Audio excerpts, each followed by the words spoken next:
We all know that data annotation is the single most problematic thing in building AI application. For most companies, outsourcing proves to be a more cost-effective way to tackle this problem. But there are so many companies on Google, how do we pick the best one for us?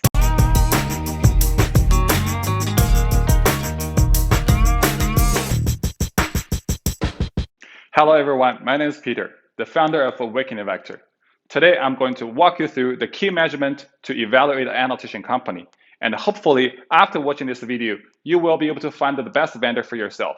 Based on my experience, I think there are 5 things you need to consider when evaluating an annotation company. These are 1, quality of work, 2, quality of service, 3, data security, 4, scalability, and 5, pricing. Now let's take a look at each of them. First, quality of work. For quality of work, I think you need to consider 2 things. These are team organization and project experiences. For team organization, generally speaking, a well-established annotation company should at least have these following roles. These are labelers, quality assurance managers, and most importantly, project managers. Among them, project manager is the most important role because he or she is in charge of passing labeling instruction, which involves large amount of subjective understanding from the engineers onto the labelers. This could be challenging because the project manager needs to fully understand the intention behind each line of instruction from a technical perspective, and then translates them into understandable guidelines to educate the labelers. This might sound easy, but experience tells me that you really need to have quite a lot of project experiences to be competent for this position, hence ensuring high quality. So that touches on my second point on project experiences. Of course, you won't be able to know how good are the vendor's project managers before you engage them. But what you can do is look at their website to see if there's any client logos, testimonials, comes from companies that's similar to yours. Second, quality of service.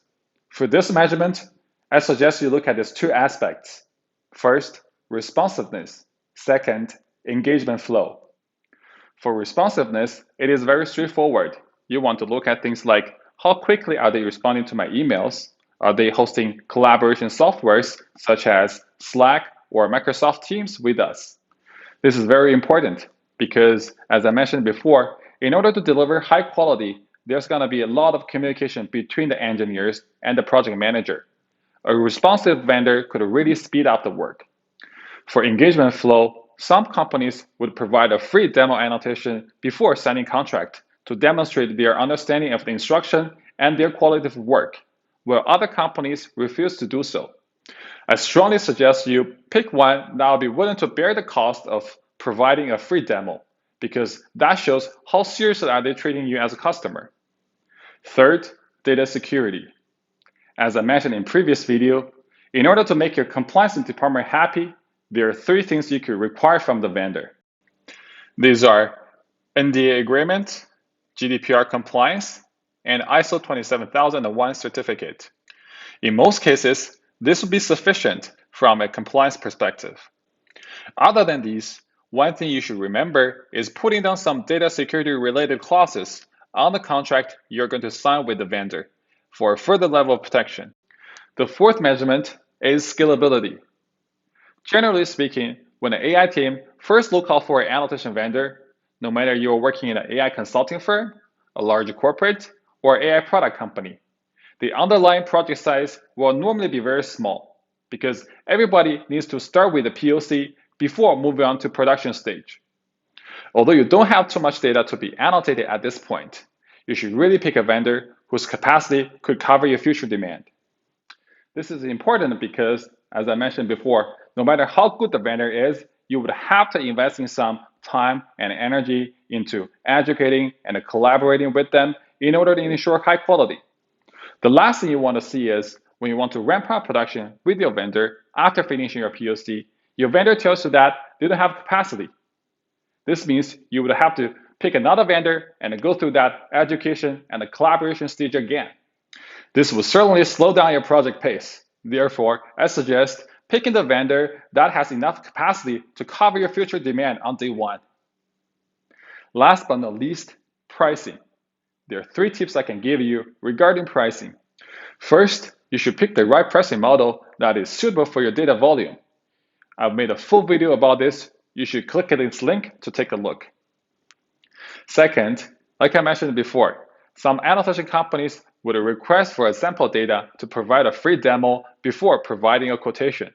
However, for budgeting purpose, sometimes AI teams need to get a quotation even before they can provide any sample data. This happens quite often for large corporates where data is more tightly controlled.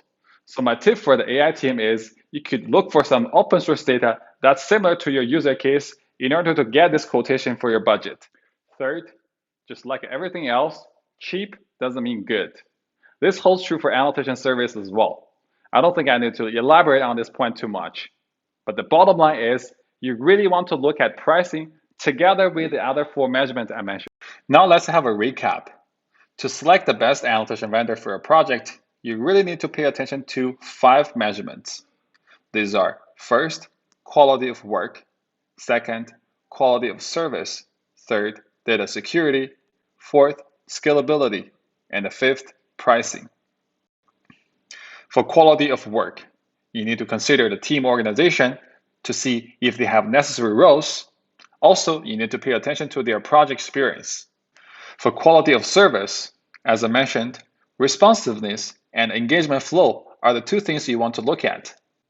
For data security, there are 3 things you could get from the vendor as a proof of good security control. These are NDA, GDPR compliance, and ISO 27001. Also, please remember to put down some data security related clauses on the contract. For scalability, please make sure the vendor's capacity can not only cover your POC demand, but also your future production level demand. Last but not least, pricing. I've given you 3 tips.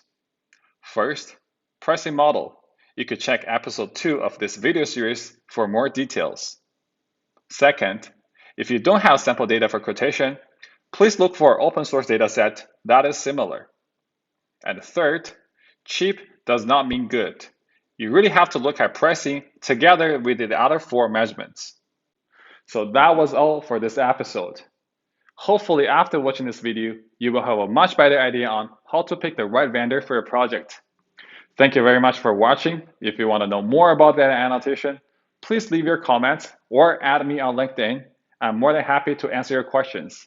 You could also visit the website below in the description section to get more information. And most importantly, don't forget to subscribe and share with your friends.